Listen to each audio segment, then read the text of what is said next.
अभी अभी बड़ी खबर आ रही है हरियाणा के फरीदाबाद से। फरीदाबाद के ग्रीनफील्ड कॉलोनी इलाके में बड़ा हादसा हुआ है। एक घर के एयर कंडीशनर के आउटडोर यूनिट में अचानक से भीषण आग लग गई और कुछ ही देर में आग पूरे घर में फैल गई। किसी को भागने का मौका तक नहीं मिला। आग में दम घुटने के चलते पति पत्नी और उनकी बेटी की दर्दनाक मौत हो गई, जबकि हादसे में बेटा गंभीर रूप से घायल है, जिसका अस्पताल में इलाज जारी है। तस्वीरें आप देख रहे हैं हरियाणा के फरीदाबाद से आई है। एसी के आउटडोर यूनिट में आग लगने के बाद पूरे घर में आग तेजी से फैली। दम घुटने के कारण पति पत्नी और बेटी की मौत हो गई और बेटा गंभीर हालत में अस्पताल में भर्ती है, जहां पर उसका इलाज चल रहा है। एसी के आउटडोर यूनिट में आग कैसे लगी, कारण क्या रहा, क्या टेक्निकल फॉल्ट रही, ये सब जांच का विषय है। लेकिन ये सावधान करने वाली खबर भी है आपको। आप अपनी एसी की टाइम टू टाइम सर्विसिंग करवाते रहें, चेक करें। ऐसा तो नहीं बहुत देर से एसी की यूनिट ऑन है और वो हीट अप हो गई है और इस वजह से आग लगी है। ऐसे बहुत सारे और कारण हो सकते हैं। तस्वीरें वाकई में परेशान करने वाली हैं। हरियाणा के फरीदाबाद से दर्दनाक हादसे की खबर आई है। फरीदाबाद की ग्रीनफील्ड कॉलोनी में मौजूद हूँ। यहाँ एसी में आग लगने से एक पति पत्नी और उनकी बेटी की मौत हो गई है। धुएं से दम घुटा उनका। क्या हुआ था, किस तरह की चीजें, हमारे साथ खुद मकान मालिक मौजूद हैं। मैम, आपका नाम क्या है? मैं रितु मलिक, फर्स्ट फ्लोर पे रहती हूँ। मेरे घर में स्प्लिट में आग थी और 3:15 बजे मेरी अजाक खुली तो मेरे स्प्लिट से अंदर की और कमरे में आग गिर रही थी।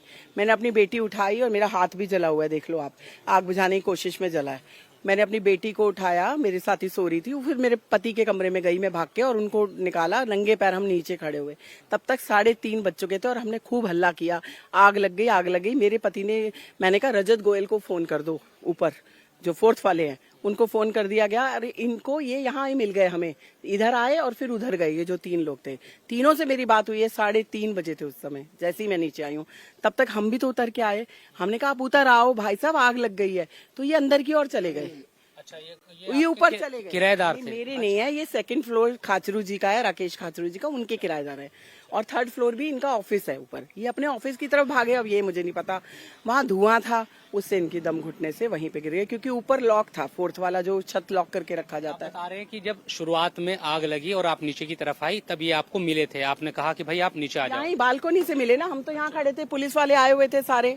पुलिस भी थी, कोई ऊपर नहीं गया, पुलिस वाला भी सारे, क्योंकि धुआं ही इतना था। इनकी बिल्डिंग से भी इन्होंने काफी हेल्प की, पानी की बाल्टियां भर भर के डाली और मयंक ने ऊपर से गए छत से छत। तो 4th वालों को भी मैं यही चिल्ला के बोल रही थी, आप इधर से आ जाओ, छत से छत नीचे उतर आओ, क्योंकि आग बहुत भयानक थी, बिल्कुल जैसे फिल्मों में। मैं तो थर उस समय भाई साहब नहीं सोचता, मेरा तो पूरा घर बर्बाद हो गया, पूरा कुछ नहीं बचा। अगर हम बीच में होते और सोए रह जाते तो आज हम भी चिंता नहीं होते। ये तो गुरुजी की बड़ी कृपा, हम उनको मानते हैं, उन्होंने हमें बचाया। ये शॉर्ट सर्किट हुआ है। ये सब बिल्डर जो गलत वायर से वायरिंग करते हैं, उन्हीं से हुआ है। पूरा घर भी जल गया? पूरा जल गया, पूरा बर्बाद है। जो लोग जिनकी डेथ हुई है, ये कहाँ के रहने वाले थे, क्या है कुछ जानकारी? ग्रीनफील्ड के थे। इनके मम्मी 6 साल से यहीं रह रहे हैं और किराए पे 4 साल से हैं। हम भी 4 साल से, इधर नया फ्लोर है, ये किराए पे थे हमारा अपना। पीछे वो उनकी मम्मी और उनको इन्फॉर्म कर दिया था, मैंने ही बताया, 1121 में रहती है इनकी मम्मी और भाई, उनको इन्फॉर्म कर दिया गया। इनके बेटा पीछे फंसा था, वो सुरक्षित है, उसकी टांग में लगी है। वो कूदने की कोशिश कर रहा था ऊपर से। इतना भयानक मंजर था, आप सोच सकते कि कैसे बचे हैं हम लोग। देखो, प्रभु की बड़ी कृपा है कि प्रभु को मानते हैं, अच्छे नेक काम करते हैं, तो हम बच गए, नहीं तो हम भी जले होते आज। बेड पूरा जल गया, सारे घरों, पूरा मेरा एसी, मेरा सब चीज, कुछ नहीं रहा। देख सकते हैं हम? हाँ, देख लीजिए आप। और शोएब रजा हमारे सहयोगी इस वक्त लाइव हमारे साथ जुड़ गए, सीधा उन्हीं के पास चलते हैं। शोएब, बताइए क्या जानकारी आपको मिल रही है, कैसे ये हादसा हो गया और जो बेटा इस आग में जिंदा बचा है उसकी हालत अभी कैसी बताई जा रही है? बिल्कुल प्राची, मुझे ऐसा लग रहा है मैं किसी एसी में आग लगी हुई जगह नहीं, बल्कि किसी बम ब्लास्ट यहाँ पर हुआ है, ऐसी में जगह खड़ा हूँ। शुरुआत में तो आप इस एसी को ही देख लीजिए, जहां से इस पूरी जो हादसे की शुरुआत हुई, इसकी क्या स्थिति है, उसके बराबर में जो रूम है इसकी स्थिति देख लीजिए। ऐसा लग रहा है जैसे कोई यहाँ पर ब्लास्ट हुआ हो। पूरा जो घर है, जो फ्लैट है, बड़ा अच्छे से डिजाइन करके इसको बनाया गया था, लेकिन हालात देखिए कि हर चीज यहाँ पर जल गई है और कुछ भी यहाँ बचा नहीं है। सब कुछ यहाँ पूरे घर में, ये सिर्फ रूम नहीं, बल्कि बाहर भी आप देखेंगे यहाँ अंधेरा है, जाहिर सी बात है अब तो, लेकिन हर चीज पूरी जलकर खाक हो गई है। इससे आप अंदाजा लगा सकते हैं कि कितना ये भयानक हादसा हुआ जिसमें 3 लोगों की मौत हो गई। और ये देखिए कि मैं इस वक्त फर्स्ट फ्लोर पर मौजूद हूं, जहां से एसी में आग लगने की शुरुआत हुई और पूरे जो बिल्डिंग है 4 या 5 माले की पूरी बिल्डिंग है, पूरा धुआं ही धुआं यहां पर फैल गया। और जिन लोगों की मौत हुई है, जिस परिवार के पति पत्नी और बेटी की, वो 2nd फ्लोर में रहता है।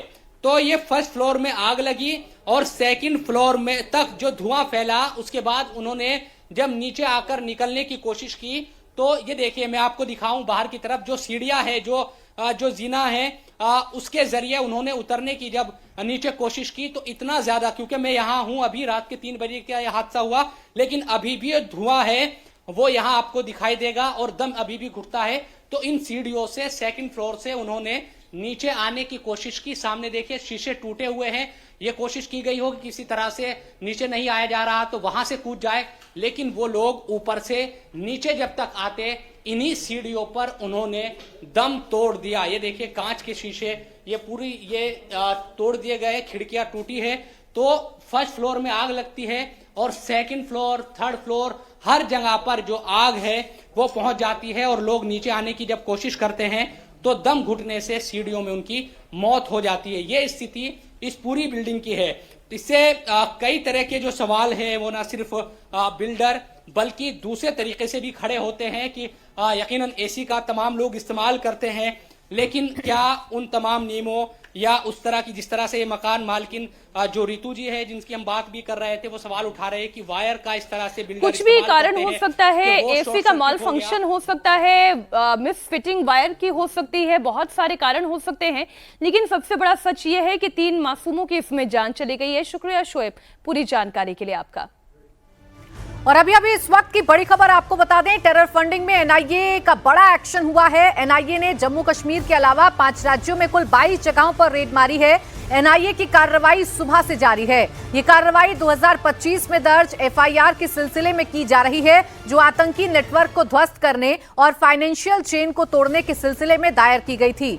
जम्मू कश्मीर के अलावा बिहार, यूपी, महाराष्ट्र, कर्नाटक और तमिलनाडु में एनआईए की टीम रेड मार रही है। जम्मू कश्मीर में बारामूला, कुलगाम, अनंतनाग और पुलवामा समेत कुल 9 ठिकानों पर एनआईए की रेड पड़ी है। तो टेरर फंडिंग का भंडाफोड़ करने के लिए एनआईए का ये ताबड़तोड़ एक्शन जारी है और कुल 22 जगहों पर एनआईए ने छापेमारी की है।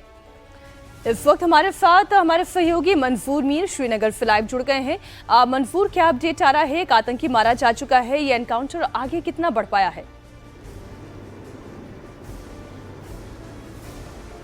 देखिए मीनाक्षी, एनकाउंटर अभी भी जारी है। आज सुबह यह एनकाउंटर शुरू हुआ था, हालांकि इनपुट जो है वो रात को ही मिला था कि गुजर इलाके में 2 से 3 मिलिटेंट छुपे हुए, जिसके आधार पर रात को ये ऑपरेशन लॉन्च किया गया था और सुबह जैसे ही सूरज की किरणें निकली ऑपरेशन रिज्यूम किया गया और फर्स्ट गन फाइट जैसे ही स्टार्ट हुई तो उसमें सेना का एक जेसीओ जो है वो घायल हुआ है और एक मिलिटेंट जो है वो मार गिराया गया है। अभी भी 1 से 2 मिलिटेंट्स के छुपे होने की आशंका जताई जा रही है। हालांकि मौसम खराब है, बारिश हो रही है और फॉरेस्ट एरिया है, इस वजह से ऑपरेशन में थोड़ा बहुत समय लग सकता है, क्योंकि गडर जो पुलवामा का इलाका, कुलगाम का इलाका, ये फॉरेस्ट एरिया है और अखाल के उसी फॉरेस्ट एरिया से ये एरिया जो है मिलता है, जहां पर करीबन 7 दिन से ज्यादा देर तक सुरक्षा बलों और मिलिटेंटों के बीच ठीक है। एक तरफ आतंकियों का खात्मा किया जा रहा है तो फाइनेंशियली सपोर्ट को भी खत्म किया जा रहा है। एनआईए इसी सिलसिले में लगातार छापेमारी कर रही है। शुक्रिया आपका तमाम जानकारी के लिए मंजूर।